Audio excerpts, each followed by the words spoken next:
Tribunal de Laon. Lundi 14 novembre 2016, s'ouvre le procès d'une affaire unique dans les annales judiciaires. La cour. L'audience est ouverte, asseyez-vous. Dans le box, deux femmes. Véronique Pierret, une infirmière de 56 ans. Ici, avec des béquilles. À ses côtés, Émilie Viseur, une jeune femme de 29 ans. Après 3 ans de détention provisoire, les deux amies sont méconnaissables et feraient presque pitié. Et pourtant, elles sont accusées d'avoir commis un crime atroce. D'un commun accord, elles auraient fait assassiner leurs ex-conjoints respectifs. C'est un arrangement entre amis. Je t'aide, tu m'aides, on se débarrasse de nos ex. C'est comme dans un film américain. Je tue un tel si tu m'aides à tuer un tel. Voici l'incroyable histoire d'un pacte criminel entre deux femmes assoiffées de vengeance et sans scrupules. Elle lui a dit, texto, je te buterai et tu le verras pas venir. C'est un cauchemar. Et si tout le monde était comme ces deux femmes, les rues seraient jonchées de morts. C'est un truc de fou. Dans ma carrière de policier, deux femmes comme ça, aussi machiavéliques, c'est une première. J'ai jamais été confronté à un tel scénario. Ah, là, c'est vraiment... c'est du haut vol. Elles sont diaboliques.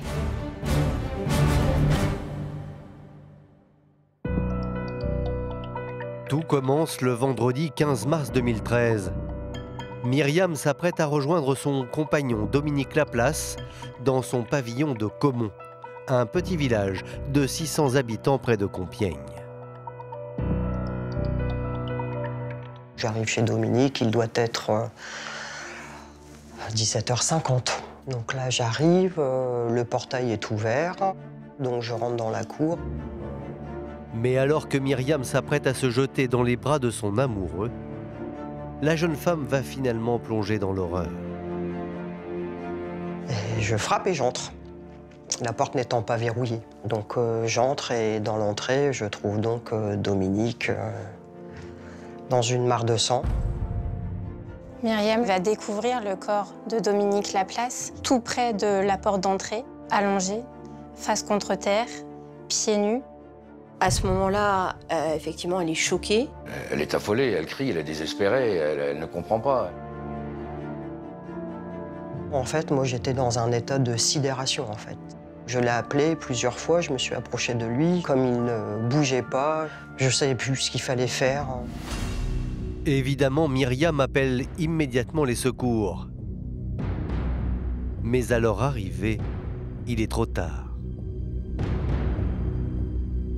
Les secours vont constater le décès de Dominique Laplace.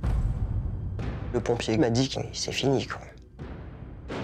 Ah ben là, c'est comme si, physiquement, c'est comme si vous avez un pain de glace qui vous transperce de la tête aux pieds, en fait. Moi, c'est ce que j'ai ressenti. J'avais l'impression d'avoir froid, quoi. C'était un cauchemar, quoi. Je suis dans un cauchemar, en fait, c'est pas possible. Myriam alerte les sœurs aînées de Dominique, Françoise et Chantal. Elles se précipitent au domicile de leur petit frère. J'arrive, il y a toutes ces voitures, et je dis, mais Dominique est blessé. On m'a dit, non, non, il est mort. C'est difficile. Et au volant de ma voiture, j'arrêtais pas de répéter. Je vous en supplie, mon Dieu, je vous en supplie, mon Dieu. Je criais, je criais. Et je ne savais pas encore qu'il était mort. Parce qu'on l'avait assassiné, je ne le savais pas encore.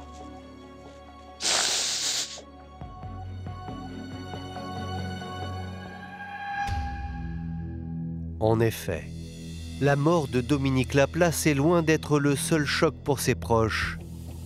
Car les gendarmes vont aussi leur apprendre qu'il a été tué dans d'abominables circonstances.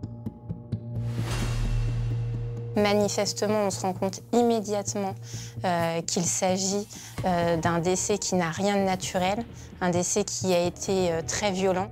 Nous constatons des traces de défense au niveau des mains, donc il a été coupé par la lame d'un couteau.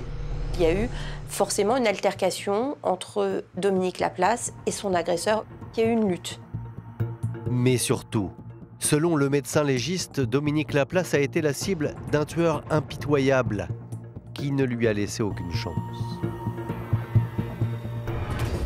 Dominique Laplace est décédé d'une plaie par arme blanche au niveau du cœur. Il a été poignardé en plein cœur. Il est mort en moins d'1 minute, ou 1 minute maximum. Quand on est poignardé en plein cœur, ça laisse entendre qu'il n'y a aucune chance de survie. On veut vraiment atteindre la vie de la personne et puis l'éliminer tout de suite. Pire, selon l'expert, alors que Dominique était déjà décédé, son meurtrier s'est littéralement déchaîné sur lui. Après cette mort, on a continué à le frapper. Il a été frappé à plusieurs reprises, donc derrière la tête. Il y a eu un acharnement et ça signifie que l'agresseur a toqué à cette porte en sachant pertinemment qu'il allait tuer Dominique Laplace. Ce type d'acharnement peut laisser entendre une vengeance ou quelque chose de ce type-là. Pour les proches aussi, c'est le coup de grâce. Ça paraît inconcevable, mais ayant pris un coup de couteau en plein cœur, étant déjà au sol, on lui remet un coup. Là, vous avez juste envie de vomir. Alors, qui a poignardé Dominique Laplace en plein cœur avant de s'acharner sur son cadavre? Et surtout, pourquoi?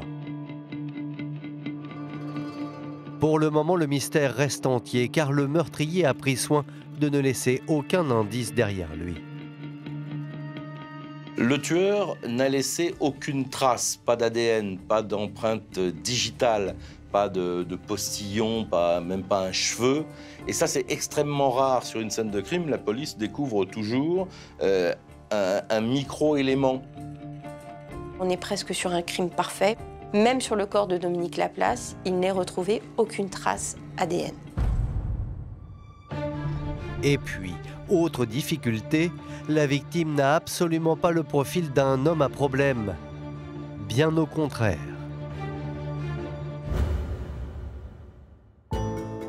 À 45 ans, Dominique Laplace était considéré comme un homme généreux, toujours prêt à aider son prochain. Son métier l'atteste, puisqu'il était éducateur spécialisé depuis 18 ans.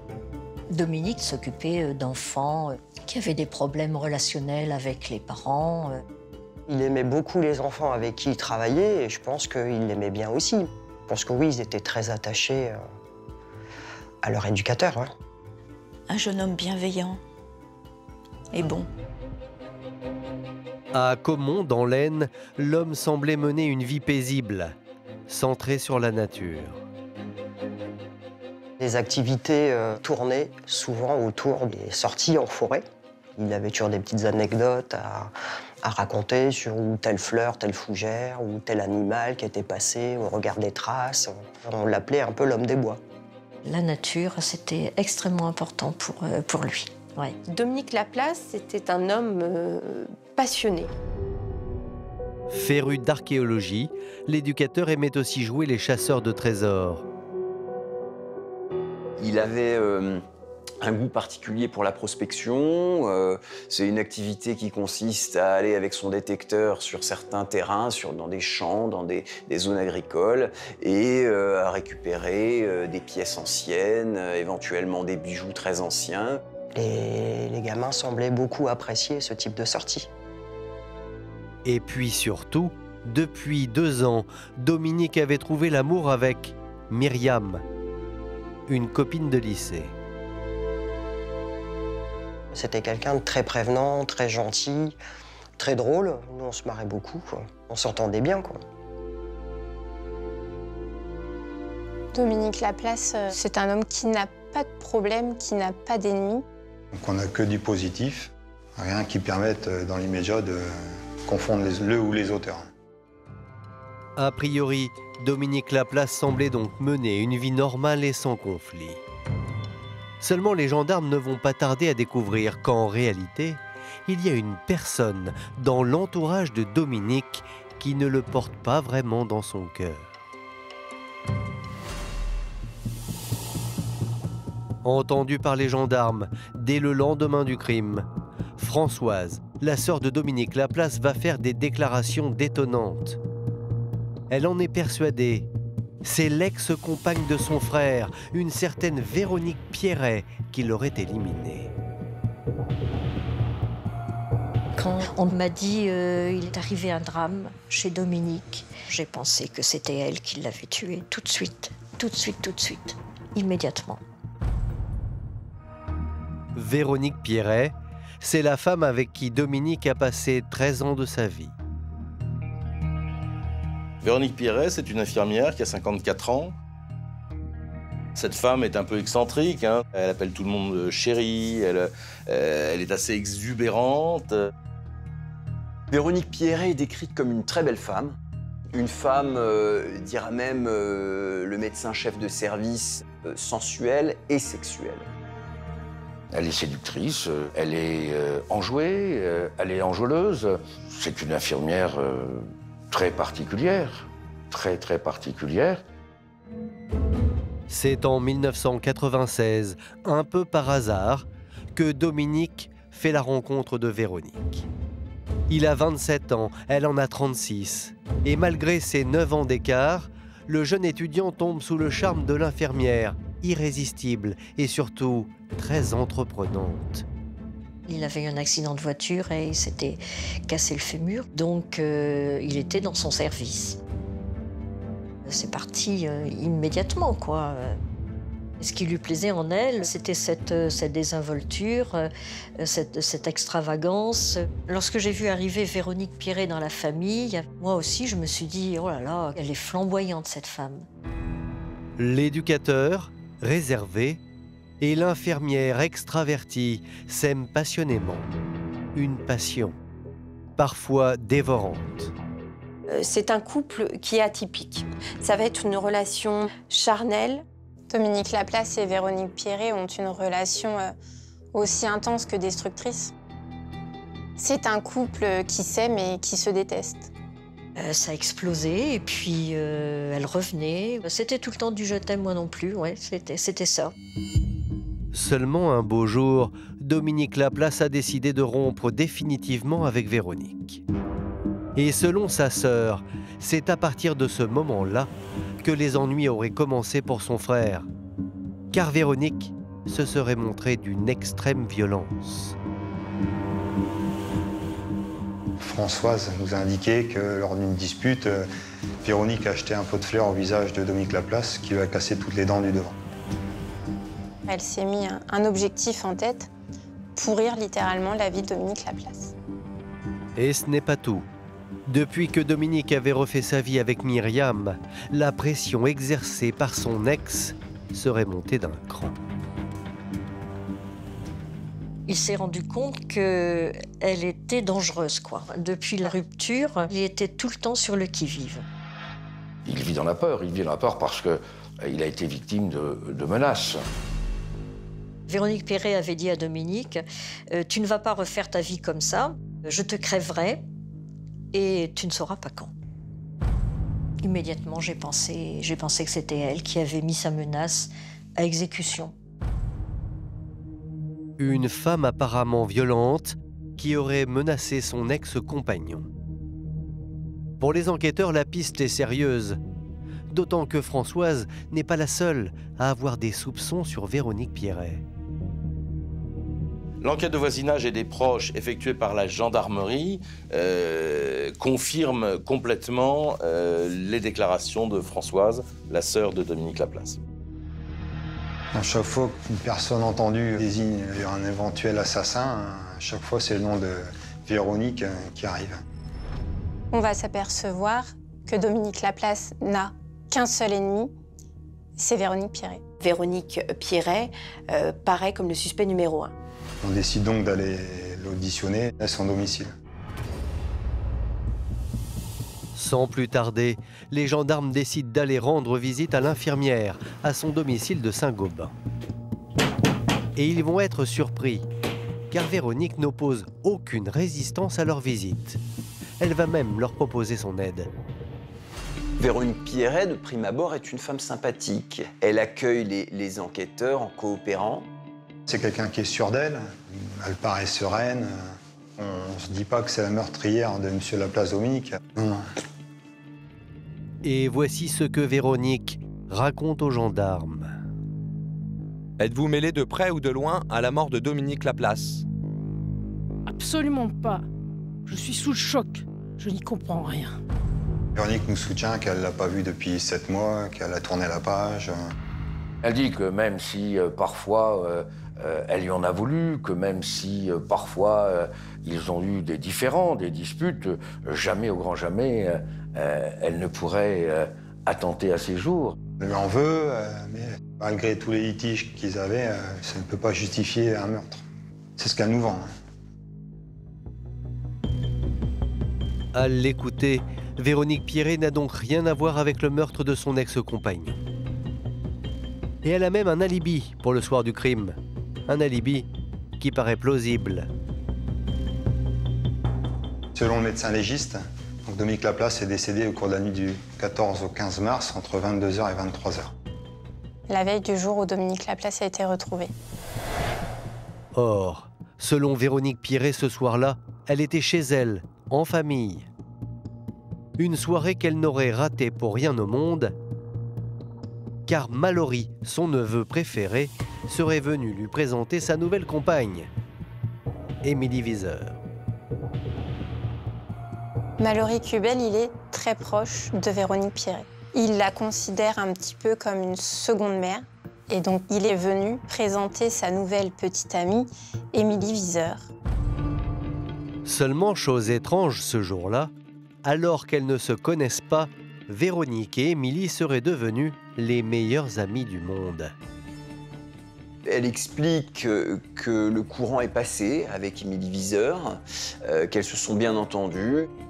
Émilie Viseur va se sentir en confiance avec Véronique Pierret, va lui raconter sa vie. Il y a vraiment eu un coup de foudre amical entre ces deux femmes. Elles passent la nuit à discuter comme deux vieilles copines. Et donc, pour la première fois, elles se rencontrent et elles deviennent inséparables, au point d'avoir besoin de se revoir le lendemain.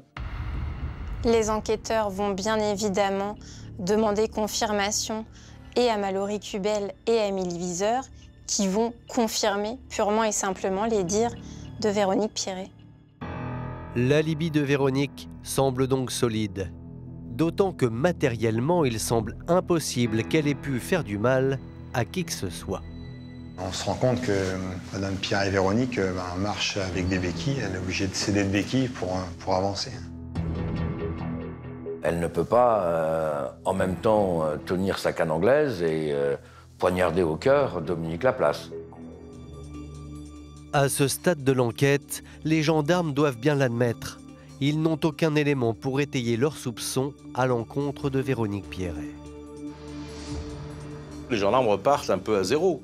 Et ils se sont emballés avec un suspect qui était presque trop beau. Et d'un seul coup, tout retombe. Il n'y a plus rien. Alors, qui a tué Dominique Laplace ? Aussi fou que cela puisse paraître, c'est un autre crime qui va apporter aux enquêteurs un début de réponse.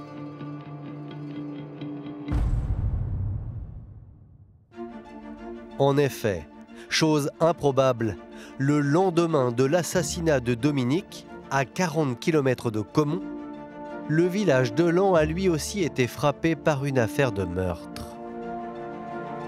Cette fois-ci, la victime s'appelle José Barrère. Il a 47 ans, il est tatoueur de profession. La police de Laon, elle est en train d'enquêter sur le meurtre de José Barrère qui a eu lieu le 15 mars 2013, soit 24 petites heures après le décès de Dominique Laplace.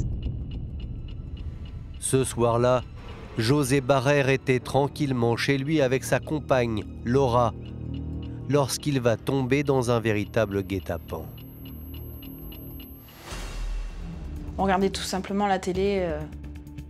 À ce moment-là, donc, il y a quelqu'un qui frappe au volet de la porte d'entrée. Et donc lui, quelques minutes après, il va ouvrir juste la porte sans ouvrir le volet.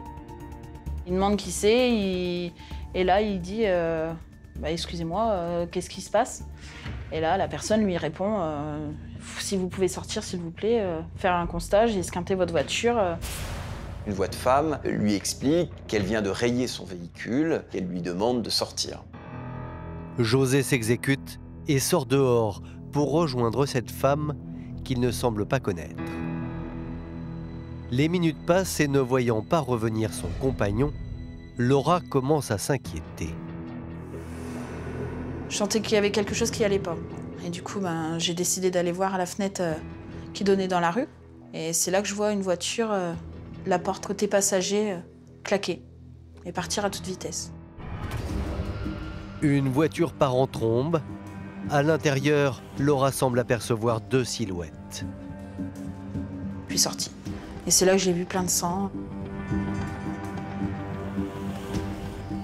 José Barrère a reçu une balle en pleine tête. Du coup, j'ai pris le téléphone, j'ai appelé les pompiers tout de suite. Accompagné par son amie Laura, le tatoueur est transporté d'urgence à l'hôpital le plus proche. José Barrère est dans un état critique.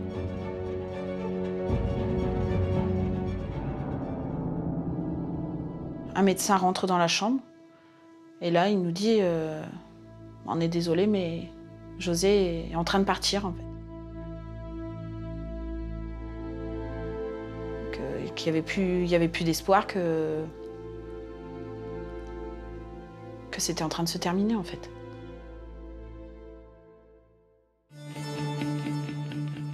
Il ne lui reste que quelques minutes à vivre. Pourtant, José est encore conscient et il comprend même ce qu'on lui dit. Alors le brigadier Martel en profite pour tenter de l'interroger. Donc José ne pouvant s'exprimer, on adopte la technique de l'ardoise, où à l'aide d'une ardoise et d'un feutre, on lui demande d'écrire un nom. Ils lui ont demandé s'il savait qui pouvait lui en vouloir. Et là, miracle, avant de mourir, José Barrère va trouver la force de répondre. Il va écrire 3 lettres, E, M et L. Pour les policiers, EML, c'est une énigme. Il faut qu'on décode ces 3 lettres. Qui se cache derrière ces 3 lettres? C'est Laura, la compagne de José Barrère, qui va leur apporter une réponse. Ils m'ont demandé est-ce que vous avez une idée? Tout de suite, j'ai dit oui, bien sûr, son ex. Émilie Viseur. EML, c'est donc les 3 lettres qui font partie du prénom d'Émilie.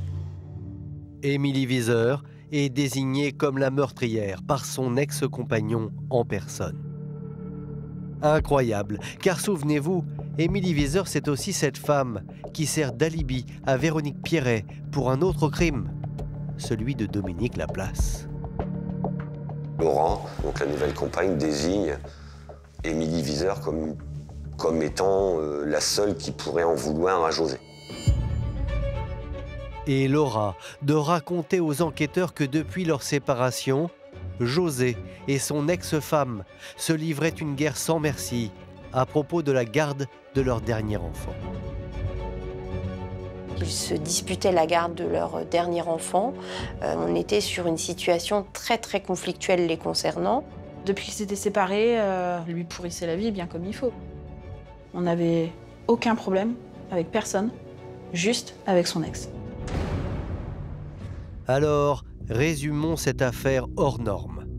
2 amies assoiffées de vengeance. Toutes les 2 soupçonnées d'avoir supprimé leurs ex. Les enquêteurs se demandent si les 2 affaires ne sont pas liées. On a quand même, à 24 heures d'intervalle, 2 hommes qui sont assassinés à leur domicile. 2 enquêtes distinctes qui soupçonnent les 2 ex. Et il se trouve que les 2 ex sont ensemble les 2 soirs où les crimes ont été commis. C'est quand même énorme. Ça peut pas être une coïncidence. Là, à ce niveau-là, il n'y a plus de coïncidence. Là, vraiment, là, tous les curseurs sont orientés vers ce duo. On a le sentiment que donc, les deux femmes, Émilie Viseur et Véronique Pierret, auraient pactisé pour effectivement tuer leurs ex respectifs. Je t'aide, tu m'aides, on se débarrasse de nos ex. Un duo criminel pour éliminer 2 ex-compagnons gênants. Le scénario semble limpide. Et pourtant, les enquêteurs ne vont pas tarder à découvrir qu'ils sont encore loin de la terrible vérité. Le 20 novembre 2013, Véronique Pierret et Émilie Viseur sont placées en garde à vue.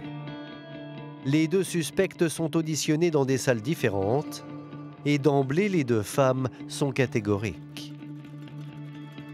Elles vont immédiatement contester toute implication.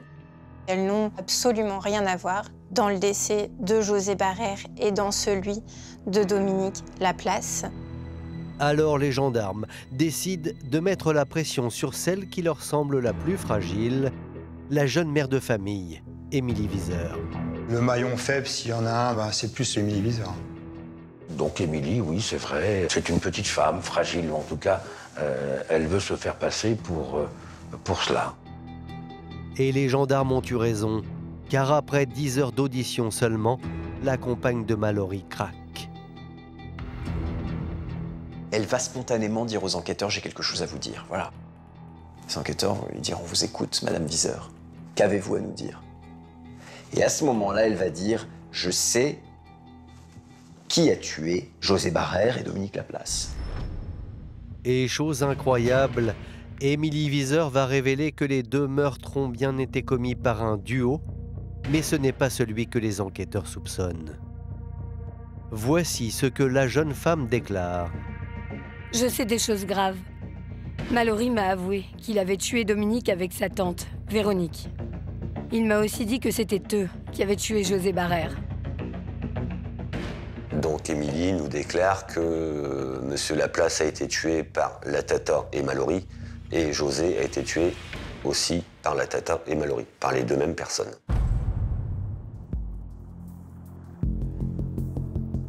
Selon Émilie, ce serait donc Mallory, son compagnon, et Véronique Pierret, qui auraient tué les 2 hommes.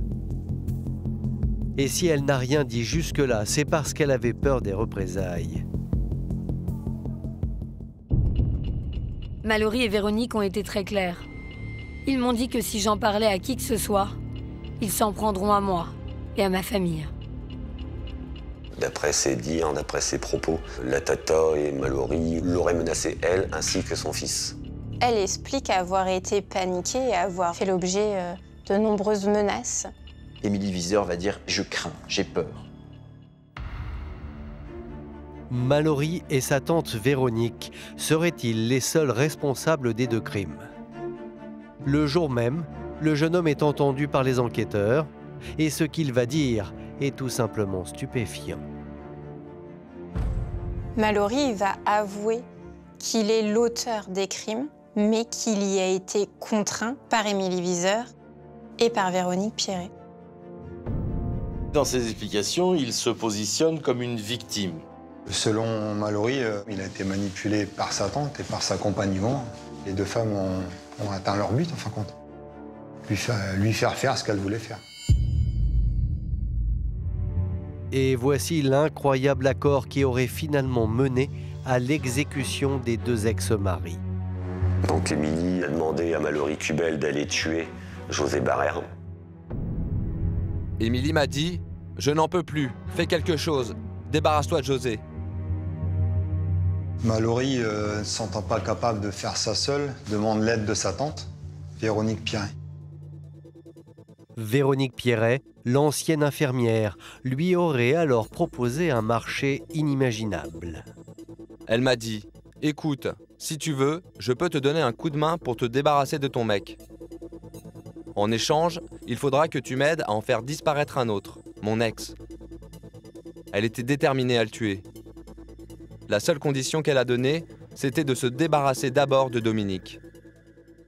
Au lieu de trouver une réaction, je dirais, saine naturel, c'est-à-dire non mais enfin bon, vous êtes complètement fou, Véronique va avoir une réaction très curieuse en disant d'accord, oui je comprends bien ton problème, écoute je veux bien t'aider à condition que toi en échange tu m'aides à me débarrasser de mon ex. Alors on s'imaginait un peu tout, mais pas ça. Comment on peut accepter d'aller tuer une personne en contrepartie d'un deuxième? Et là c'est vrai qu'on a été un peu tous scotchés sur nos chaises. On s'est dit waouh, c'est quand même fort de café quoi. Comment on peut imaginer qu'elle va proposer un tel marché? C'est unique dans les annales judiciaires. Je crois que moi, j'ai jamais, en 38 ans de carrière, j'ai jamais vu un truc aussi fou finalement. Le 22 novembre 2013, après 8 mois d'enquête, Mallory Kubel, Émilie Viseur et Véronique Pierret sont mises en examen pour double assassinat et complicité d'assassinat. Ils sont placés en détention provisoire. Pour les proches de Dominique Laplace, c'est le choc. Là, on se dit qu'on n'est plus dans la réalité, on se dit qu'on est dans une mauvaise série B, quoi, une mauvaise série américaine, quoi. Mais si tout le monde était comme ces deux femmes, les rues seraient jonchées de morts. C'est terrible quand même à penser que s'il n'y avait pas eu le deuxième crime, on n'aurait jamais pu élucider l'assassinat de Dominique. Et voici, selon Mallory, comment le trio aurait organisé le meurtre de Dominique Laplace et celui de José Barrère.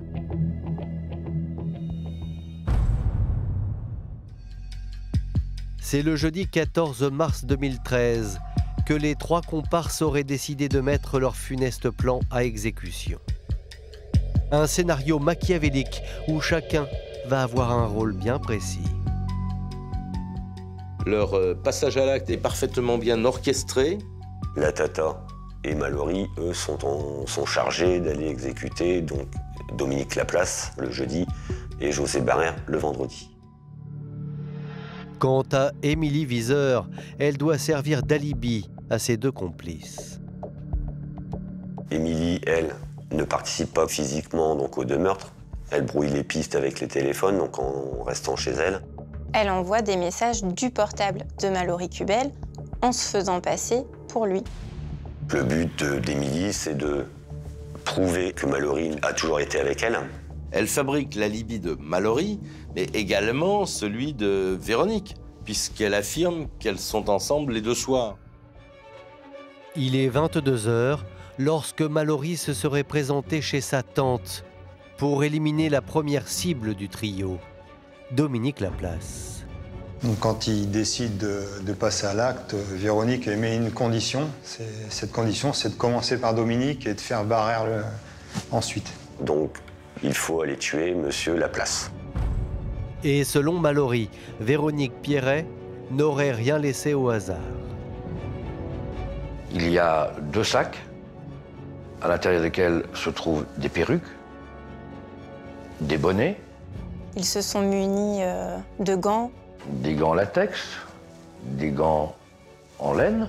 Ils avaient pensé à tout, afin d'être sûrs de ne pas être reconnus et de ne laisser absolument aucune trace. Aussitôt, la tante et son neveu prennent la route en direction du domicile de l'éducateur dans le petit village de Caumont. C'est Véronique Pierret qui va indiquer le chemin à prendre à son neveu, lequel conduit le véhicule automobile. Ils arrivent chez Dominique Laplace, ils se garent en bas de la rue. Véronique Pierret se dissimule à quelques mètres de la porte d'entrée. Elle porte une arme à la main, sa béquille. À l'intérieur, Dominique est paisiblement installé devant la télévision. Et pour le faire sortir de chez lui, là encore, Véronique Pierret aurait tout prévu. Dans l'assassinat de Dominique Laplace, Véronique n'aurait jamais pu se faire ouvrir la porte. Dominique la connaît par cœur, il la craint, et donc c'est Mallory qui va taper. Mallory frappe à la porte. Monsieur, il y a quelqu'un? Dominique ne se doute pas un seul instant qu'il va tomber dans un piège mortel. Mallory prétexte qu'il a une panne de voiture. Il sait très bien que Dominique Laplace, c'est quelqu'un de sympathique qui va donc lui ouvrir la porte. Et c'est à ce moment-là donc, que Mallory poignarde en plein cœur à la place de Dominique. Il lui laissant aucune chance. Le pauvre homme vient de décéder d'un coup en plein cœur. Et Mallory de poursuivre que sa tante serait alors rentrée subitement dans une rage folle, comme si elle était possédée. Elle est en crise. Elle est hystérique. Donc une fois que Dominique est à terre, Véronique prend une des armes avec laquelle elle était venue et avec l'aide de la crosse, elle le frappe à plusieurs reprises à la tête. Et elle lui porte des coups, tu peux crever, crève. Après s'être déchaînée sur le cadavre de son ex, Véronique Pierret aurait félicité son neveu. Elle est heureuse, elle jubile. Elle jubile, elle embrasse Mallory. Merci mon chéri, je vais maintenant dormir tranquille. Voilà. Voilà Véronique Pierret. Ne resterait plus aux deux complices qu'à éliminer les preuves gênantes. En chemin, il s'arrête en forêt de Saint-Gobain, dans un petit chemin de terre. Et là, il décide donc de brûler les vêtements. Donc il brûle les chaussures, le blouson, le pantalon. Pour ne laisser aucune trace. Malgré ce crime odieux, le pacte reste scellé et c'est comme convenu que 24 heures plus tard, le trio aurait récidivé.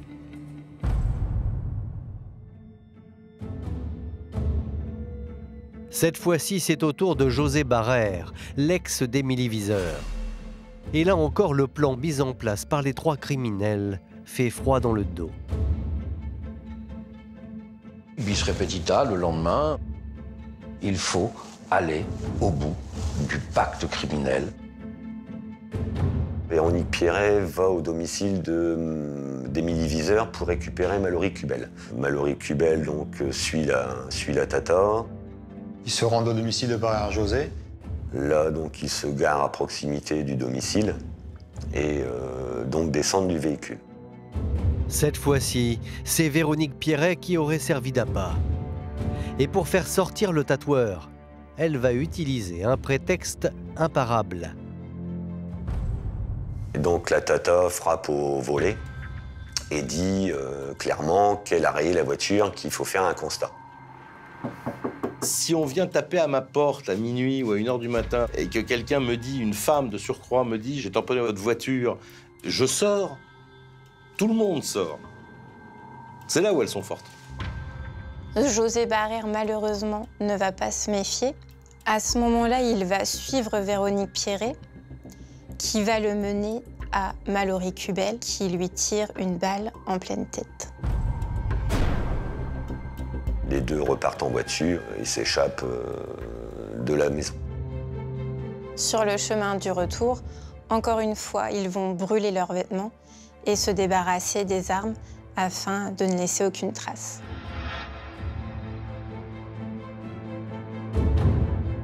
C'est un scénario intelligent et remarquable. C'est un scénario presque parfait. Dans ma carrière de policier, deux femmes comme ça, aussi machiavéliques, c'est une première. J'ai jamais été confronté à un tel scénario. Ah, là, c'est vraiment... c'est du haut vol. Il reste pourtant une énigme dans cette affaire. Pourquoi Émilie Viseur et Véronique Pierret seraient-elles rentrées dans cette folie meurtrière? Pour Véronique Pierret, le mobile serait la jalousie. Véronique Pierret, que l'amour de sa vie soit de nouveau heureux, qu'il soit heureux en couple avec quelqu'un, que ce quelqu'un, c'est pas elle. Je pense que là, pour elle, c'était insurmontable. Là, elle a compris que tout était vraiment terminé, quoi. Ça ne peut pas l'accepter. Donc le prix à payer, c'est cela. C'est la vie. Elle lui retire. Quant à Émilie Viseur, en mère possessive, elle aurait décidé d'éliminer José Barrère pour ne pas avoir à partager la garde de leur fils. Émilie Viseur, elle a été condamnée pour non-présentation d'enfant. Elle était obligée, de par un courrier, de présenter son fils. Donc José avait de nouveau le droit de garde. L'échéance était là. Elle ne pouvait plus échapper aux foudres de la justice. Il fallait se débarrasser de José pour qu'il ne rencontre pas. Au moins, Émilie était tranquille. José ne verrait plus son fils et elle en aurait la garde. Le 14 novembre 2016, à Laon, s'ouvre le procès d'Émilie Viseur, de Véronique Pierret et de Mallory Kubel. Pour les accusés, l'enjeu est énorme. Ils risquent tous les trois la prison à vie. Première surprise. Dans le box, une chaise reste vide. Celle de Mallory, le bras armé des deux femmes. Il faut savoir que Mallory Kubel, après 10 mois de détention, a décidé de se pendre dans sa cellule. Mallory a expliqué, avant de mettre fin à ses jours, qu'il ne peut plus vivre avec ce qu'il a commis, que le poids de ses remords est tellement lourd qu'effectivement, il ne voit pas d'autre issue que la mort. Pour Laura, la compagne de José et sa famille, ici à droite. Mais aussi pour les membres de la famille Laplace, les vrais coupables de l'assassinat de José et Dominique sont bien présentes.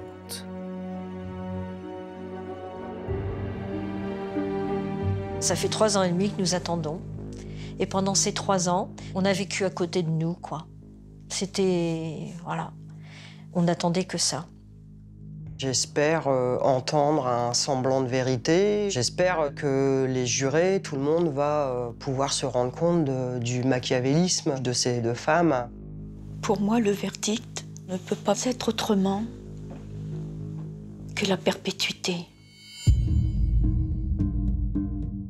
Les familles des victimes l'ignorent encore, mais elles ne sont pas au bout de leur peine. Car bien qu'elles risquent la prison à vie, les deux accusés vont se comporter de manière particulièrement odieuse.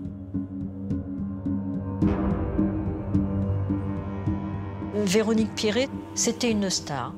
Elle envoyait des baisers à son entourage, comme une comédienne, quoi. Comme quand on reçoit les Oscars. C'est indécent. C'est tout simplement écœurant. Risquer la perpétuité et faire des sourires, faire des saluts, on est stupéfait. Hein. De son côté, Émilie Viseur va jouer un autre rôle tout aussi insupportable pour les familles des deux victimes. Émilie Viseur, elle a compris comment ça marche. Hein. Elle joue la corde sensible. Pendant le procès, c'était petite voix, recroquevillée. Elle regarde ses chaussures, elle pleure un peu. À croire que, oui, elle n'a rien fait. Elle est dans la manipulation, elle est dans le mensonge. C'est une réalité. Pour les familles éplorées, le pire reste à venir. Car Véronique Pierret et Émilie Viseur ont décidé de profiter de l'absence de Mallory pour lui faire porter l'entière responsabilité des deux crimes. La position d'Émilie Viseur au procès, c'est de dire qu'elle n'y est pour rien, qu'elle ne savait rien et que c'est Mallory qui a orchestré tout ça avec Véronique. Quant à Véronique Pierret, voici l'histoire totalement improbable qu'elle va livrer aux jurés. Pour Dominique Laplace, elle souhaitait simplement discuter avec lui. Et pour José Barrère, il s'agissait seulement de récupérer des effets personnels à Émilie Viseur. Elle ne connaissait pas les intentions de son neveu. Il a pété les plombs 2 soirs de suite et curieusement, elle était présente à côté de lui à ce moment-là, à chaque fois. Un dérapage d'accord, mais pas 2, quoi. C'est complètement improbable, c'est même pas discutable, si vous voulez. Et à l'occasion d'une ultime provocation, Véronique Pierret va réserver aux proches de Dominique le clou de son spectacle. Et c'est là qu'elle va, devant la cour, devant la famille de Dominique Laplace, dire ce que je veux déclarer, ce que je veux révéler, c'est qu'avant de mourir, Dominique s'est tourné vers moi et m'a demandé pardon, pardon ma chérie, et il m'a dit je t'aime. Dominique s'est même excusé de ce qui lui est arrivé. Dominique lui demande pardon alors qu'elle vient de le tuer, quoi. Pardon, ma chérie, je t'aime. Non mais... c'est un cauchemar. Là, ça a été, pour moi, ça a été le trop, quoi. Après 2 semaines de procès, le verdict tombe. Véronique Pierret et Émilie Viseur sont reconnues toutes les deux coupables de complicité d'assassinat sur José Barrère et Dominique Laplace.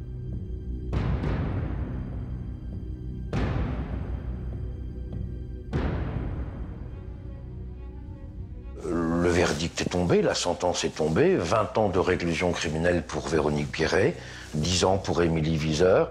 Je pense que 20 ans pour Véronique Pierret s'explique par le fait qu'elle était présente sur les 2 scènes de crime.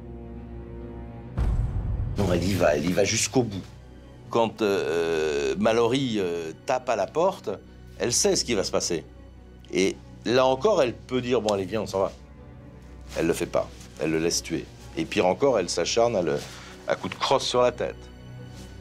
Et 24 heures après, on recommence. Sans doute que les jurés et la cour ont estimé que Émilie Viseur n'était pas sur les 2 scènes de crime et que dans ces conditions, il devait être fait une différence au niveau de la sanction. Véronique Pierret et Émilie Viseur ne feront pas appel du verdict. Finalement, c'est peut-être la première fois depuis 4 ans que les 2 femmes assument leurs responsabilités dans ces 2 affaires.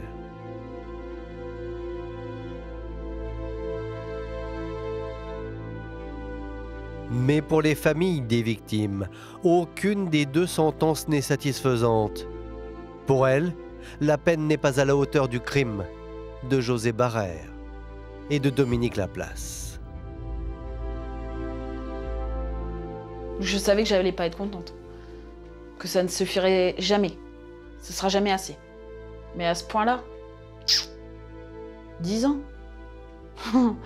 C'est quoi 10 ans? Il restait 10 ans à vivre à José? Non, je crois pas, moi. Quand j'ai entendu 20 ans, j'ai dit, on vient d'assassiner mon petit frère une 2e fois. Les accusés transférés en prison. Reste maintenant le plus difficile, vivre à jamais avec l'absence des victimes. Il me manque beaucoup à la famille. Eh oui. Son rire. Et quand il me disait « Ma sœur, je t'aime, je t'aime, je t'aime », et qu'il me prenait dans ses bras.